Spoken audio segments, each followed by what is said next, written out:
Hello students, welcome to Reddy chemistry classes. आज मैं नए चैप्टर चालू करने वाला हूं। Name of the chapter is classification of elements and periodicity in properties. One of the most important chapter है और नीट में 2 क्वेश्चन आने की चांसेस है और जेई पॉइंट ऑफ व्यू में 1 क्वेश्चन आता है। और ये चैप्टर स्पेशली इनऑर्गेनिक केमिस्ट्री के लिए one of the most important basic chapter है। जिस स्टूडेंट ने चैप्टर को अच्छी तरीके से पढ़ता है उनके लिए काफ़ी बेनिफिट होने वाला है, क्योंकि अपन एटॉमिक स्ट्रक्चर के बाद ये लेसन पढ़ने का मेन रीज़न है अपन एटॉमिक स्ट्रक्चर के बारे में, एटम के बारे में पढ़े थे कंप्लीट इन्फॉर्मेशन। इसमें एलिमेंट का क्लासिफिकेशन और इसके पीरियाडिक फंक्शन के बारे में अपन डिस्कस करेंगे। काफ़ी अच्छे चैप्टर है ये चैप्टर। अगर आप समझने की कोशिश करो और बहुत ही इजी चैप्टर भी है और इजीली अपन स्कोर कर सकते हैं।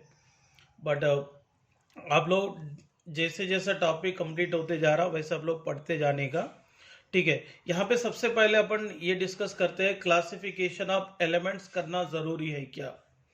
टोटल 118 एलिमेंट्स है जो पीरियाडिक टेबल में जो फाइंड करे थे। इसमें एक बात याद रखना, 92 तक एलिमेंट्स और नेचुरल एग्जिस्टेंस रहते हैं, जनरली बता रहा हूँ मैंने। और इसके 93 ऑनवर्ड्स जो भी है वो तो मैन मेड एलिमेंट्स है।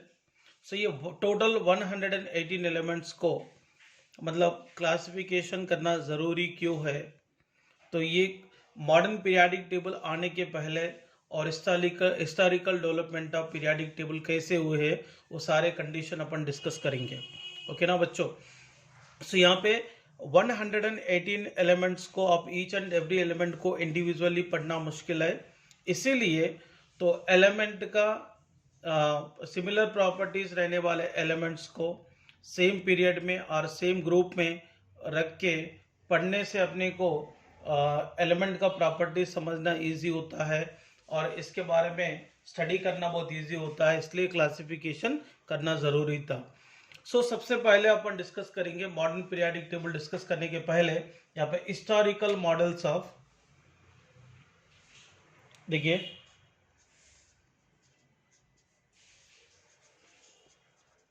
Historical models of periodic tables. तो यहाँ पे सबसे पहले अपन डिस्कस करने की कोशिश करेंगे, डिस्कस करते हैं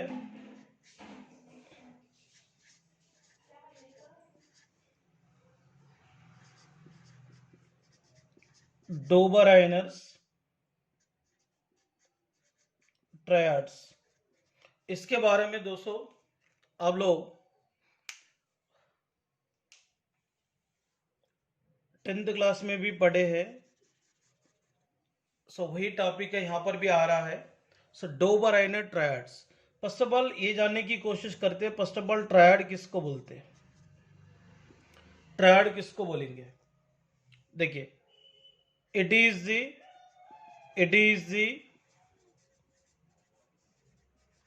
ग्रुप ऑफ 3 एलिमेंट्स। ट्रायड्स का मतलब it is the group of 3 elements है। सो ये ग्रुप ऑफ 3 एलिमेंट्स ट्रायड का मतलब, इसका स्टेटमेंट अपन समझने की कोशिश करते हैं।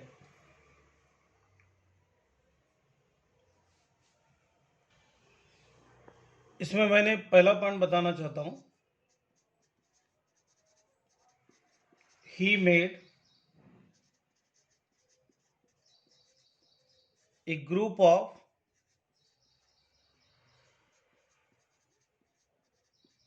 3 elements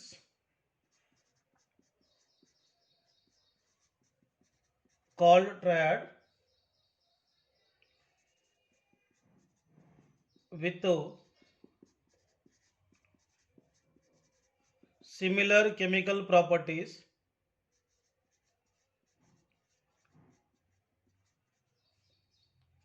second one second point आपको मैं बताना चाहता हूं,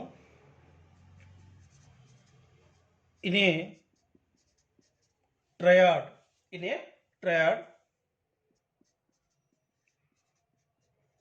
the average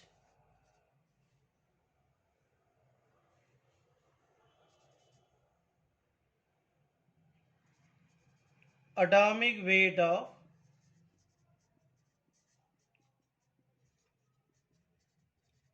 first and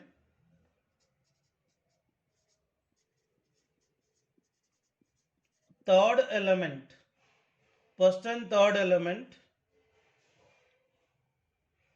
is nearly equal to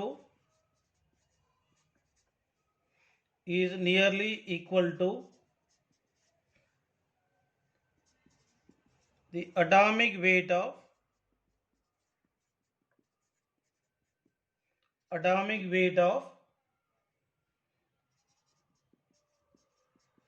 middle element. So यहां पे मैं आपको स्टेटमेंट समझाने की कोशिश करता हूं।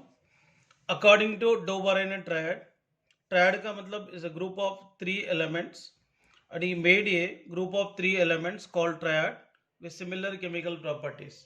मतलब समझ लो उन्हें ईच ग्रुप में सिमिलर केमिकल प्रॉपर्टीज रहने वाले एलिमेंट को increasing order of atomic weight के अनुसार अरेंजमेंट करा था। अरेंजमेंट करने के बाद उन्हें एक चीज ऑब्जर्वेशन करे थे, इसमें फर्स्ट एलिमेंट और थर्ड एलिमेंट का एटॉमिक वेट का जो मेन वैल्यू है मिडिल एलिमेंट के साथ सिमिलर हुआ था। ओके ना, सिमिलर हुआ था। सो ये चीज उन्हें ऑब्जर्वेशन करके उन्हें एवरी ग्रुप में 3 एलिमेंट को अरेंजमेंट किया था, इसीलिए इसको डोबर एंड ट्रायड्स बोलेंगे।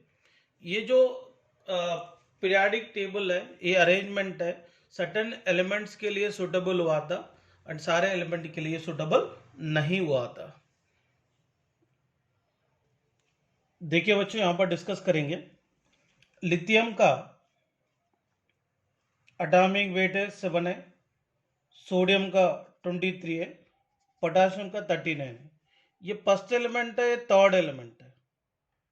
ओके ना, ये यहाँ पे देखो ग्रुप ऑफ 3 एलिमेंट को increasing order of atomic weight के अनुसार अरेंजमेंट किए थे।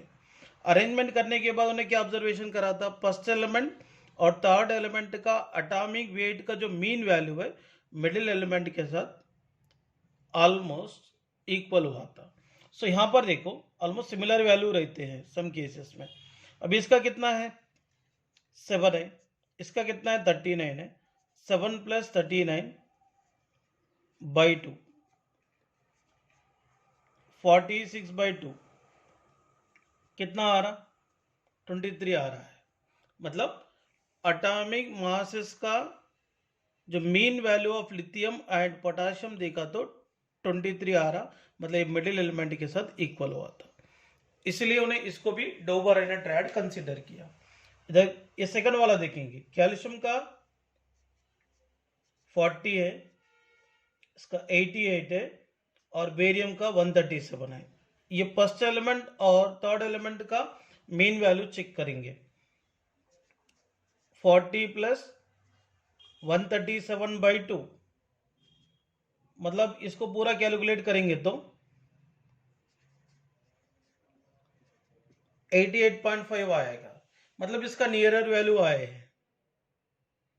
और यहां पे क्लोरीन का 35.5 है, ब्रोमीन का 80 है, आयोडीन का 127 है। ये दोनों का मीन वैल्यू चेक करेंगे।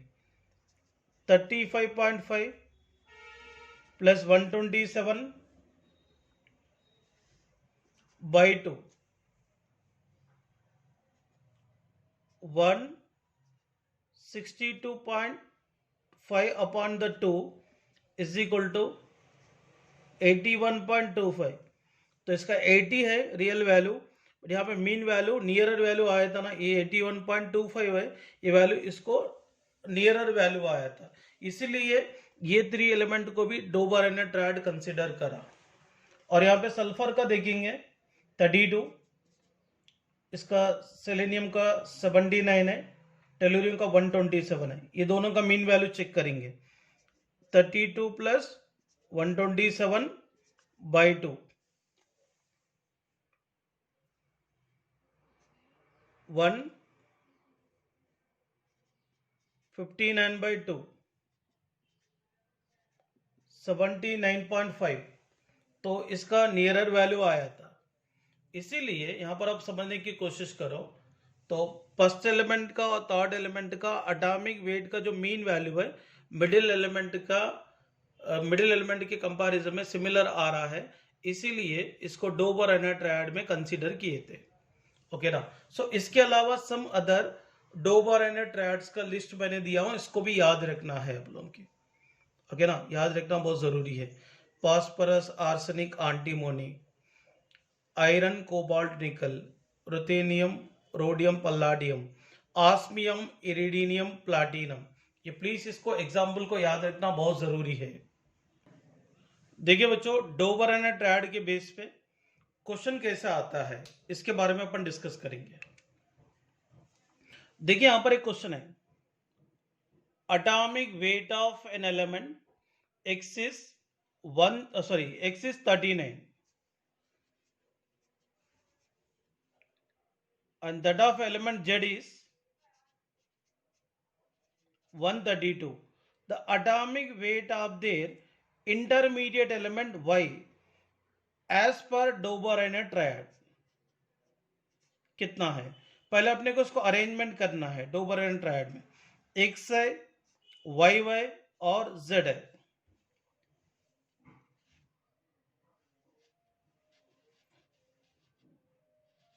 देखो x है, y है, z है। तो यहां पर आप देखिए x का कितना बोला था 39 और z का कितना बोला था 132, राइट। तो y का कितना है अकॉर्डिंग टू डोबरेनर ट्रायड?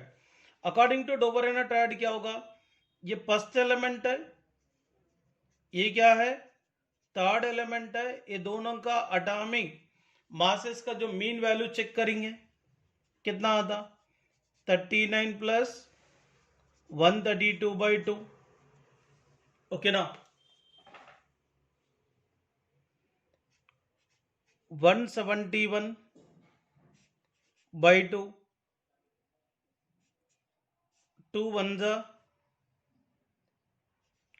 2 8 जा 16, 1 बचेगा तो 85.5 होगा। इसका आंसर क्या होता है डी।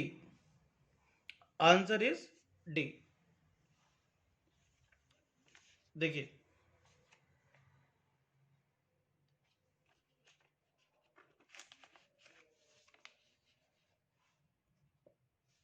ओके ना, 85.5 इसका फाइनल आंसर है, तो इसका आंसर क्या होगा डी होगा। नेक्स्ट क्वेश्चन चेक करेंगे यहाँ पे। नेक्स्ट क्वेश्चन है बच्चों, चेक कर लो यहाँ पे, which of the following is not a Dobereiner triad. तो यहां पर which of the following is not a Dobereiner triad बोले। अब यहां पर लिथियम, यहां पर देखिए लिथियम, सोडियम, पोटासियम, ये तो डोबरेनर ट्रायड है, डिस्कस किए थे अपन। क्लोरीन, ब्रोमीन, आयोडीन, ये भी डोबरेनर ट्रायड है। सल्फर, सेलेनियम, टेलुरियम, ये भी डोबरेनर ट्रायड है। मगर मैग्नीशियम, कैल्शियम, स्ट्रांशियम है क्या? नहीं है। ये ऑलरेडी मैंने अभी डोबरेनर ट्रायड की लिस्ट में दिया था, तो इसका आंसर क्या होगा बी, राइट ना।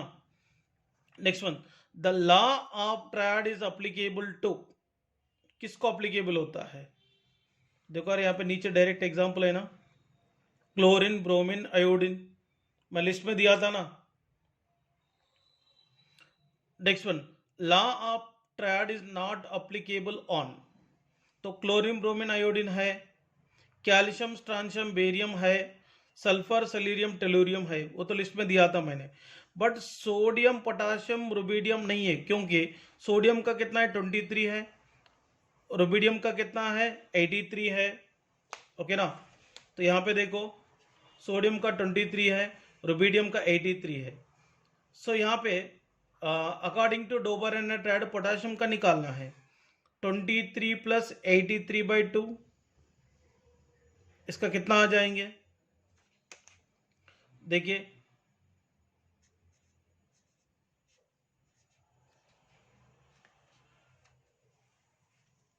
106/2 53 आ रहा, मगर पोटाशियम का कितना रहता 39 है। ये वैल्यू इसका नियर आ रहा क्या, नहीं आ रहा। सो दैट यहाँ पे सोडियम पोटाशियम रुबिडियम जो भी है वो लाभ ट्रायड के अंदर कंसीडर नहीं कर सकते हैं। ऑलरेडी मैं आपको लिस्ट में दिया था, लिस्ट देखकर भी ये क्वेश्चन सॉल्व कर सकते हैं। इस प्रकार की क्वेश्चन डोबर एंड ट्रायड के बेस पे आते हैं। देखिए Newland octaves law, according to this law element को increasing order of atomic weight के अनुसार अरेंजमेंट करने के बाद एक चीज ऑब्जर्वेशन करा, एथ एलिमेंट का प्रॉपर्टीज इसका फर्स्ट एलिमेंट का प्रॉपर्टीज के साथ सिमिलर रहता है, इसीलिए इसको सेम ग्रुप में रखा था। इसलिए मैं स्टेटमेंट क्या बता रहा हूं, if the elements are arranged in order of their increasing atomic weight, every 8 elements had similar properties to first one, like the first and 8 note of music। तो म्यूजिकल नोट तो पता है सबको, क्या रहता, सा रे गा मा पा द नी। इसके बाद और क्या होगा, सा रे गा मा पा दा नी सा। तो फर्स्ट एंड एथ वर्ड यहां पे सेम आता है। वैसे ही देखो यहां पे ये जो पीरियोडिक टेबल डिजाइन करने के समय नोबल गैसेस के बारे में इंफॉर्मेशन था ही नहीं, इसलिए देखिए lithium,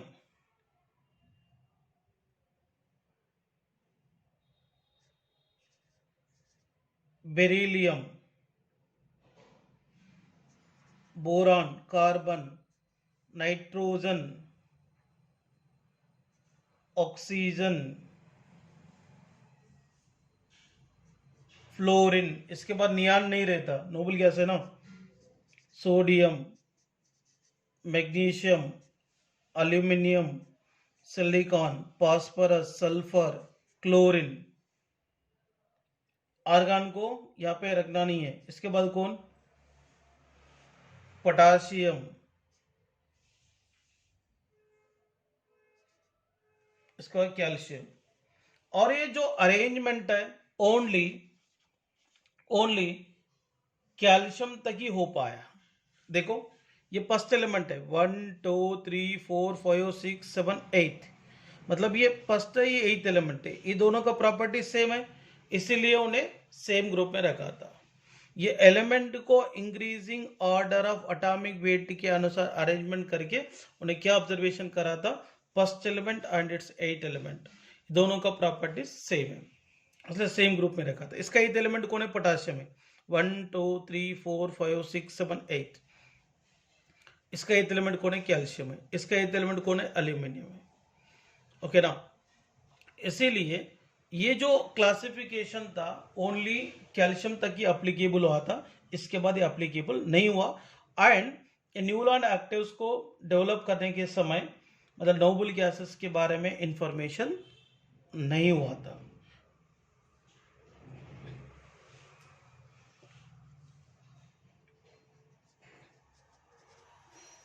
inert gases were not known that time। उन्हें सारे एलिमेंट को ये सिस्टम के अनुसार अरेंजमेंट करने में फेल्यूर हो चुका है, इसलिए न्यूलैंड एक्टिव लॉ भी सक्सेस नहीं हो पाया सारे एलिमेंट को एक्सप्लेनेशन करने में। अब ये क्वेश्चन को देखिए, Which of the following set of element obeys Newland octaves? Sodium potassium ये दोनों अप्लीकेबल होता है मगर रुबिडियम तक नहीं होगा। फ्लोरीन क्लोरीन होगा मगर ब्रोमीन, इसका एटॉमिक वेट ज़्यादा है, 80 है, ओनली कैल्शियम तक ही अप्लीकेबल हुआ था, इसलिए ये भी नहीं होता। बट बेरिलियम मैग्नीशियम कैल्शियम और न्यूलैंड एक्टिव में आता है, आप चेक कर सकते हैं। बेरिलियम के नीचे मैग्नीशियम, मैग्नीशियम के नीचे कैल्शियम, कैल्शियम तक ही अप्लीकेबल हुआ था। ये आंसर सही है, मतलब इसका आंसर क्या होगा? सी। इसके बाद देखिए, for which of the pair Newland octave rule is not applicable? Lithium और सोडियम के लिए अप्लीकेबल है, कार्बन और सिलिकॉन के लिए भी अप्लीकेबल है, चाहिए तो आप चेक कर सकते हैं इसमें। मैग्नीशियम और कैल्शियम के लिए अप्लीकेबल है, बट क्लोरीन ब्रोमीन के लिए अप्लीकेबल नहीं है। ओनली ये अप टू कैल्शियम तक ही अप्लीकेबल हुआ था, ब्रोमीन तक अप्लीकेबल नहीं है। सो दैट यहाँ पे ऑप्शन डी है। इस प्रकार की क्वेश्चन एग्जाम में आते हैं बच्चों। अनदर पीरियाडिक टेबल है Lothar Meyer atomic volume curve. So Lothar Meyer plotted a graph between atomic weight and atomic volume. Atomic weight and atomic volume के बीच में ग्राफ को प्लॉट करके तो सेम प्रॉपर्टीज रहने वाले एलिमेंट को ग्राफ में रहने वाले कर्व में सेम पोजीशन देकर इसके बारे में सडन इंफॉर्मेशन देने की कोशिश करा है Lothar Meyer atomic volume curve का। तो यहां पर देखिए, एक्स एक्सिस पे एटॉमिक वेट लिए हैं और वाई एक्सिस पे एटॉमिक वॉल्यूम लिए हैं। तो जैसे जैसे एलिमेंट का एटॉमिक वेट बढ़ते जाता है वैसे इसका एटॉमिक वॉल्यूम भी बढ़ते जाता है। देखिए यहां पर ये ग्राफ में अगर ऑब्जर्वेशन करें तो high electropositive elements like alkali metals, lithium, sodium, potassium, rubidium, caesium को peak position of the curve पे रखा गया था। इसका मतलब है हाई इलेक्ट्रोपॉजिटिव नेचर रहने वाले एलिमेंट को यहाँ पे कर्व का पीक पोजीशन दिया था, सबसे टॉप पोजीशन में रखा गया था। ओके ना। इसके बाद देखेंगे ये अल्कली मेटल से less electropositive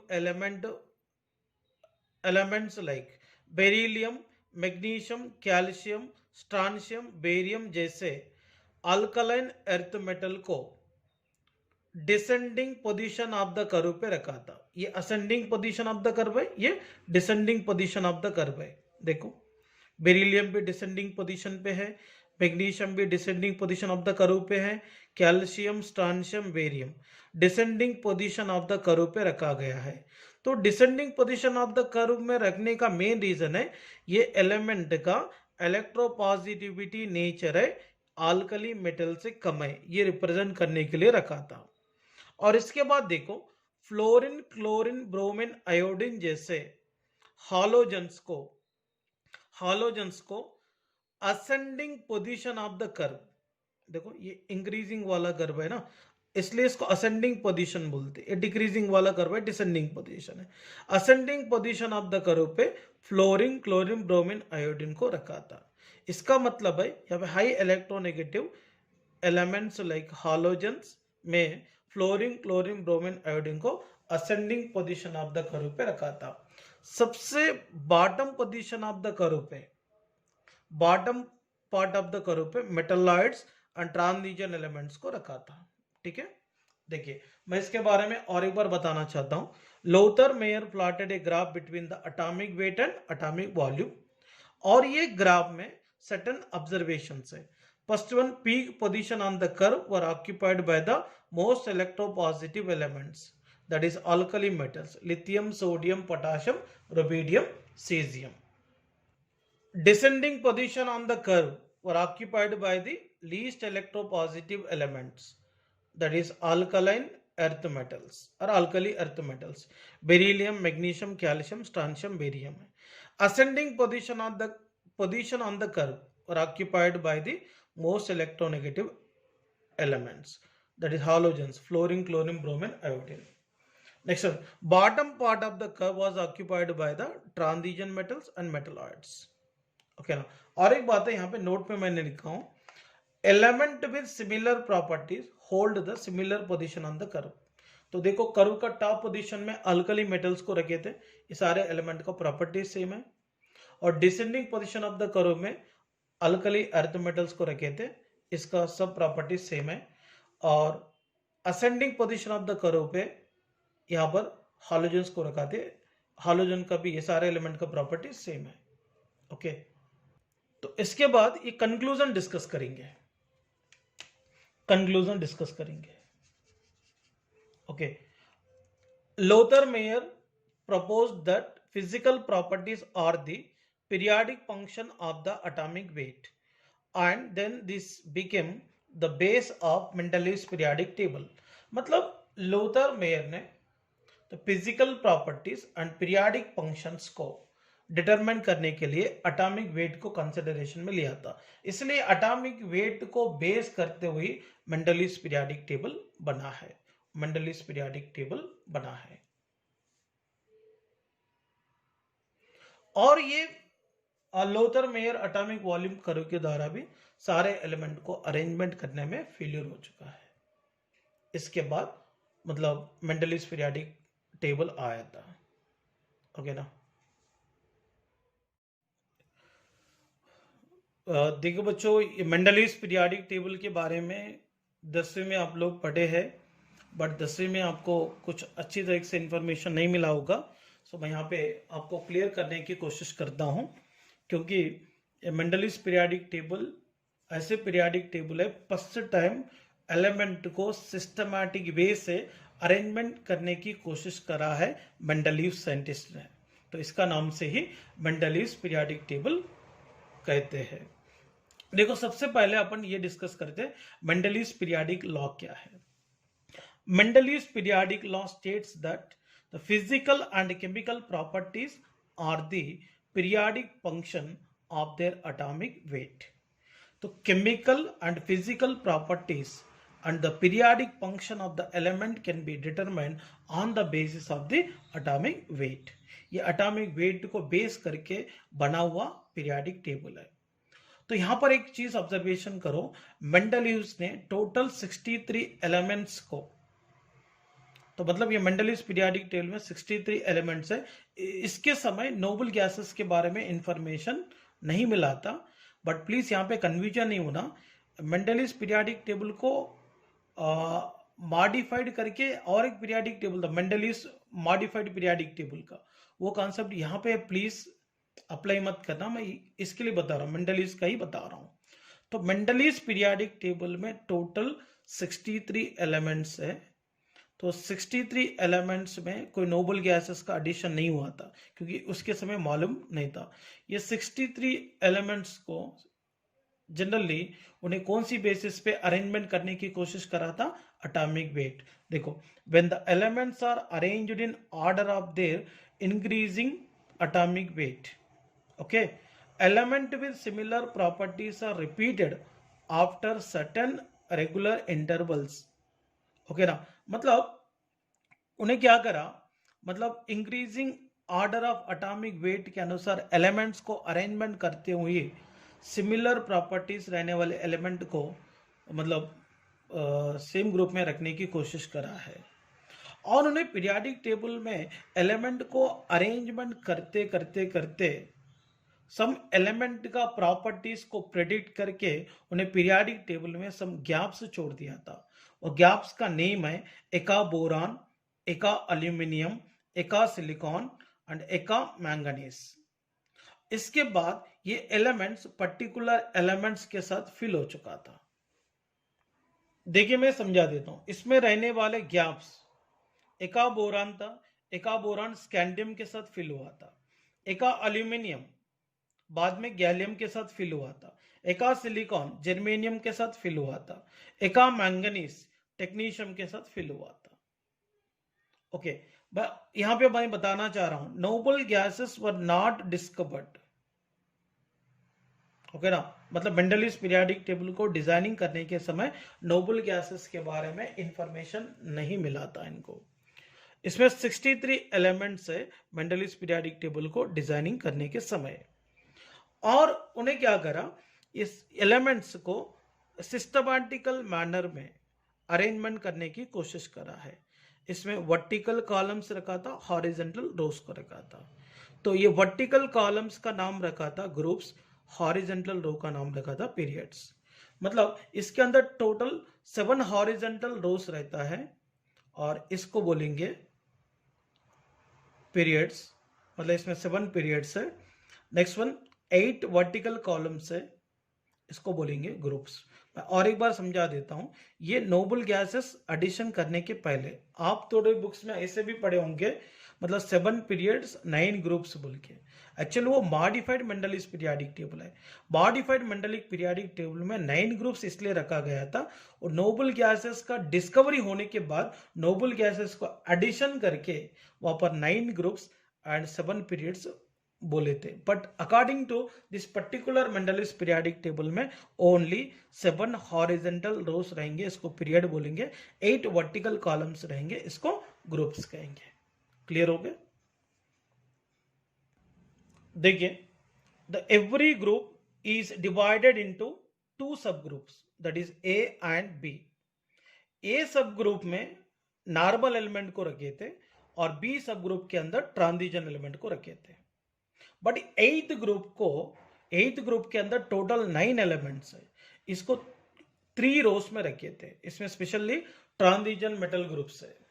okay, next one, element of the same group possess similar properties है।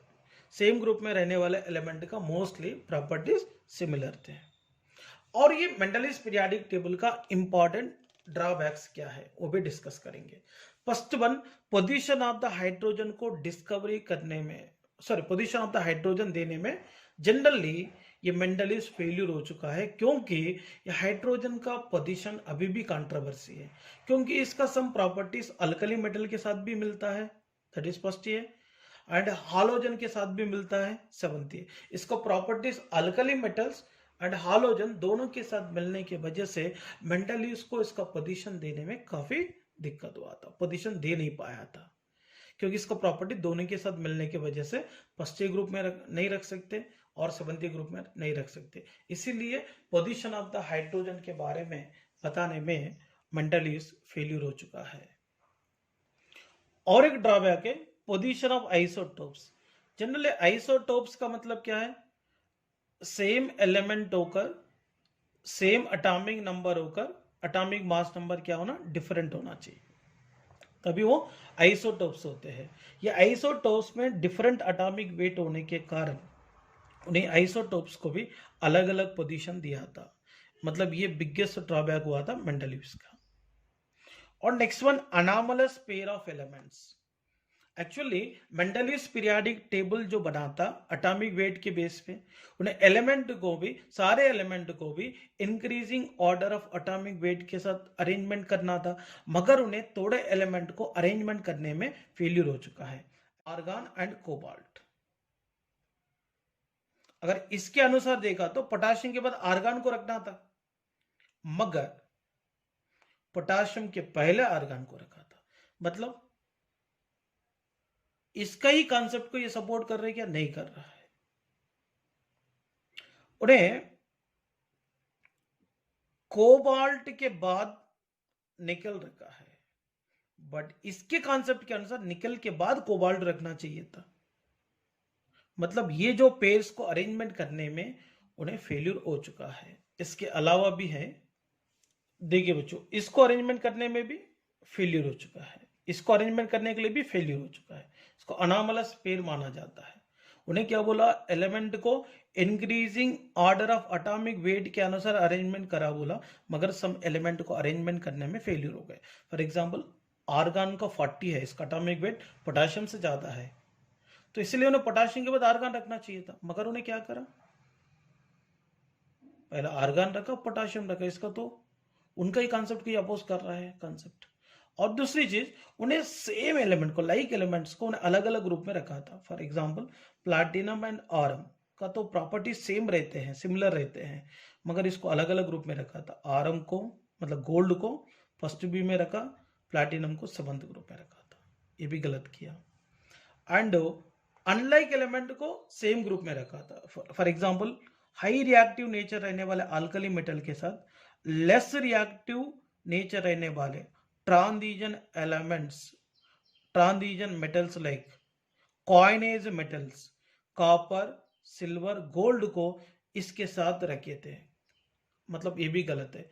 मतलब मोर रिएक्टिव रहने वाले अल्कली मेटल के साथ लेस रिएक्टिव रहने वाले ट्रांजिशन मेटल को रखा था। ये भी बिगेस्ट ड्रॉबैक है। और इसको कॉइनेज मेटल इसलिए बोलते, मतलब पहले करेंसी के लिए यूज करते थे कॉपर, सिल्वर, गोल्ड को। अभी आजकल तो कोई गोल्ड कॉइन्स यूज नहीं कर रहा है। ठीक है बच्चों, ये ड्रॉबैक्स है। और इसका और एक इंपॉर्टेंट ड्रॉबैक्स है, तो no justification is given for the position of lanthanide and actinides. तो लैंथेनाइड और ऑक्टिनाइड का पोजीशन को जस्टिफिकेशन करने में फेल्यूर हो गए। इसको भी नॉर्मल एलिमेंट के साथ ही रखा था, इसीलिए ये भी ड्रॉबैक माना जाता है। फिर इसके बेस पे क्वेश्चन कैसा आते हैं देखेंगे। On what property the Mendeleev's periodic law is based. तो मेंडली पीरियोडिक लॉ किसके बेस पे इंट्रोड्यूस हुआ था? एटॉमिक वेट, पहला ऑप्शन है इसका। Who made the first attempt to classify elements systematically? तो सिस्टमैटिकल क्लासिफिकेशन तो सबसे पहले कौन दिया था यहाँ पर? मेंडलीव्स ने दिया था, क्योंकि first time groups and period का जो कॉन्सेप्ट है वो मेंडलीव्स से लेकर आया था। Next one, eka aluminium and eka silicon are known as. तो eka aluminium gap is filled with the gallium, eka silicon gap is filled with the germanium. So that इसका ऑप्शन फर्स्ट ऑप्शन ही है, वो याद रखना चाहिए पूरा। तो which is not anomalous pair of elements in the Mendeleev's periodic table? Argon, potassium anomalous pair, इससे पहले मैंने ड्रॉबैक्स में बताया था।